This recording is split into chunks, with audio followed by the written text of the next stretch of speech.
Hi, you guys. Thanks for coming back to class. I'm your acting coach, Nyle Lynn, and as promised, I'm filming this with my mini ring light on my cell phone like I would a self-tape.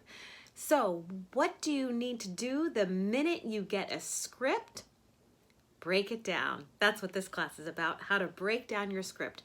Now, I understand the first impulse when you get a script is to go through, oh my gosh, what is my line? What's my line? What's my line? And highlight it all out.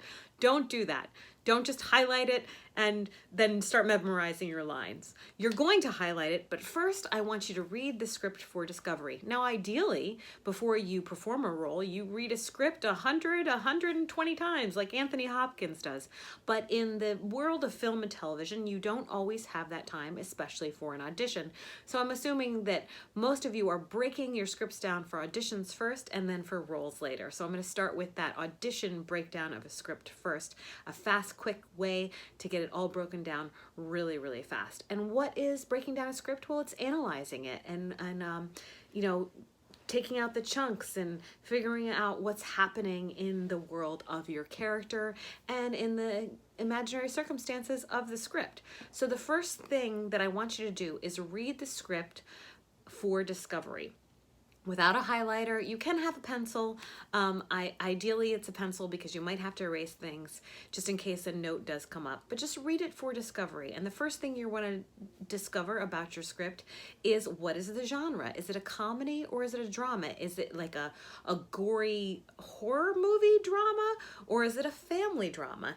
Is it a situational comedy or is it slapstick? What kind of genre are you working with? Because that's going to inform a lot of your acting choices and a lot of your character choices. Then after you figure out what genre it is, go through and write down the characters. So at the top, it's your character. And let's use an example that everybody knows. We're doing Sex and the City and I'm playing Carrie. So at the top I would write Carrie and then I would say equals Nyle. And then I would write the rest of the characters. Samantha equals and use one of my friends, like my friend Gina. Charlotte equals my friend Haley. And then Miranda equals and then one of my other friends. So I've personalized those characters right away. It's a quick way to do it with a film and television script where you have to audition, break it down and audition in a very limited time frame. So I've personalized all the characters with people from my life. So for example, if I'm reading a mom role and I have a kid in the script, and if you don't have kids in real life, you can use a niece or nephew or your fur baby.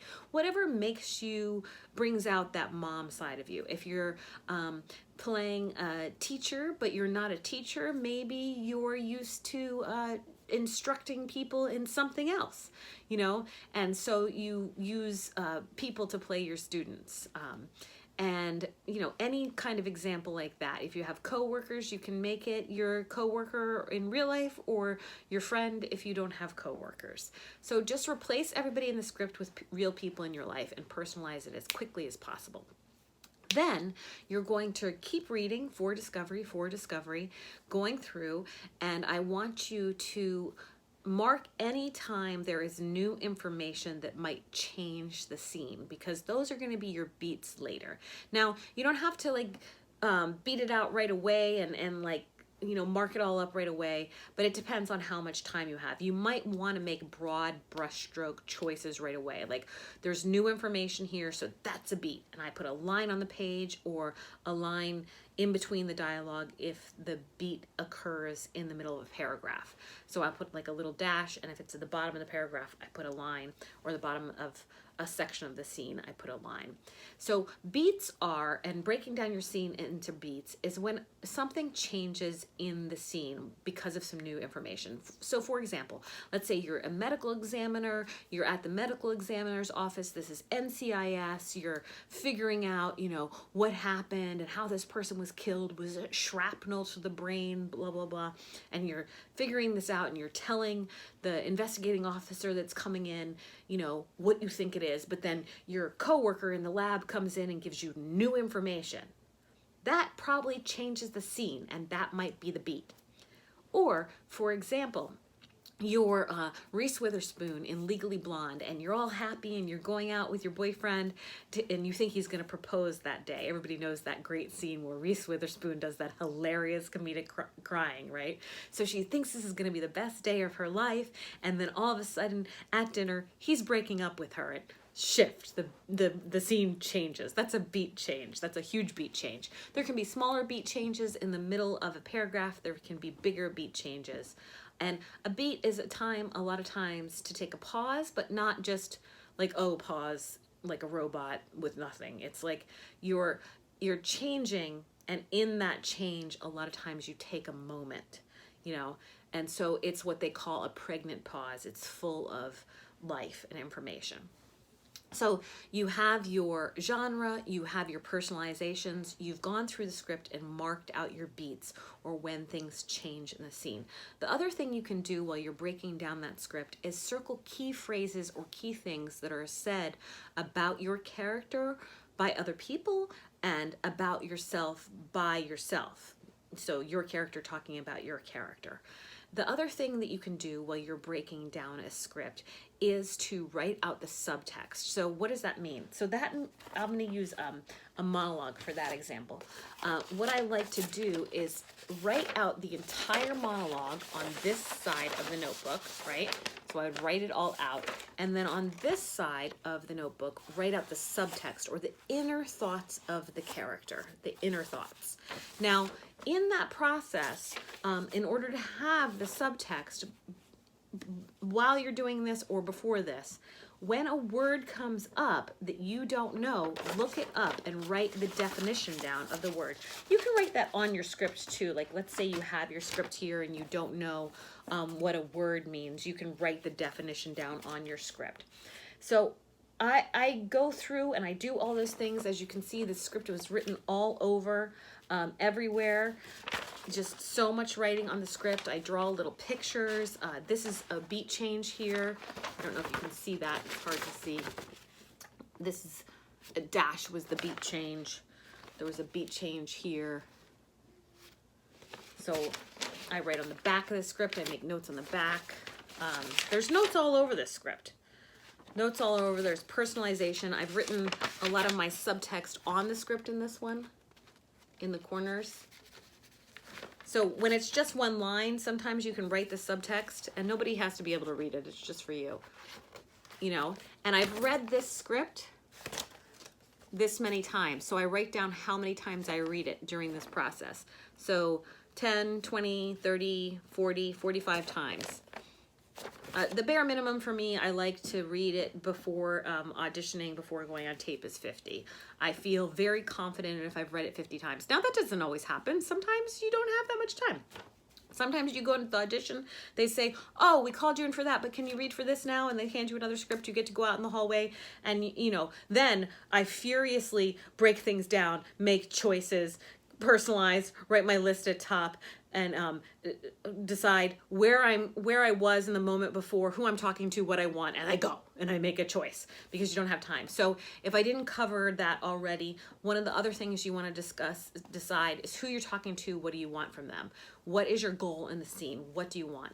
And where are you in the scene? So for instance, if you're in a courtroom and you're talking to the jury, you want to either get a conviction or you know, get your client off. So you want like a not guilty verdict, right? So you want to be talking to the jurors and trying to change their minds about something. So who are you talking to? What do you want? And where are you?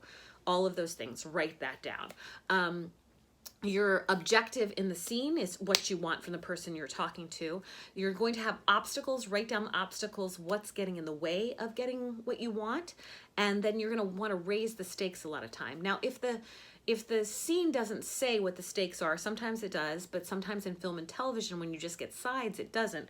You could do something like this. For instance, this scene is a comedic scene that's about a realtor showing a very bad apartment. It doesn't have information before. And so I can decide that this realtor that's selling this house just got off the phone with a debt collector, so she has to sell this house so it ups the stakes of what she's selling, and that's personal to me, and I only know that, and it's not in the script, but you know, I need more information and I need to bring more stuff to the table, and I can make that decision and rehearse it and see how it comes out, and then I can decide who I'm talking to, what I want. And let's see, I've read this script 10, 20, 30, 40, 50 times. You can see I wrote good news here. Is this good news or bad news? That's another thing to decide. Is it good news or bad news? I've written all over these scripts. Other things that you can decide are the moment before. We've talked about that. In the moment before, what happened to you? The debt collector called her, and that's why she has to sell this house. In the moment before, how did that moment before affect your emotional state? Now that doesn't, you don't hold on to that. You do that as an emotional prep. Now, an emotional prep is not crying. An emotional prep could be jogging. What if your character's being chased? How can you run a lot before the scene? How can you get that physically going before the scene? Just take a moment before you shoot your self-tape audition and get physical and be sweating and then start your self-tape. So an emotional prep isn't always like, oh my gosh, I have to be crying, or it could be laughing, but make sure you're really laughing before you start and write those things down on the script. The other way that you can do your subtext exercise is to write your line here on a note card and write your subtext on the back. That's a great way to write it out. Different things you can go through for the script is like, what is your relationship to people? That's part of who you're talking to. What do you want? And all of these things. Now, there's no rules to breaking down scripts. There's no science to it. It's an art form. So these are just broad brushstrokes of what you do. And then for me, I do all kinds of other stuff that just comes out of my subconscious mind, and I imagine, and there's all these things, and I'm reading the script, and maybe I'm walking around the house while I'm reading the script and I'm thinking character thoughts. That's the subtext. And I write those character thoughts down, or maybe I draw like the character, or I write in the handwriting of the character, or I find something like a fragrance that smells like the character. And these are things that the breaking down of the script isn't a scientific, logical, like mathematical thing. It's in order to spur your imagination and bring out your imagination and help you to find that character within yourself and bring your truth to the script within the imaginary circumstances that the writer has given you, and give an honest performance, whether it's comedy or drama, because even in the heightened moment, it has to be truth for the character, right? Even if you're making stylistic choices and comedic choices like Reese Witherspoon did in that moment, it was still, she was fully committed to that truth as a character. So do your job, break down your script. Don't memorize your lines until you've broken down your script. And then the next video is going to be about how to memorize your lines quickly, but memorizing your lines is not acting. That's just what you have to do. It's just part of the job. Acting is making all of those choices and becoming the character because you understand the world of the script, and you understand that character because you've done your detective work and you've explored and you've gotten into it and you found the character within you because you know what the character requires from the script, and you've blended them all together like a beautiful piece of artwork because you're an artist. Acting is an art form. So do all your work, break down your script in whatever way works for you. There's a million different ways to do it. Those are just some ideas on how to do it. Thanks again for coming to class. I'll see you in the next one. Go live your dreams. I believe in you. This is Nyle Lynn. Thanks for tuning in.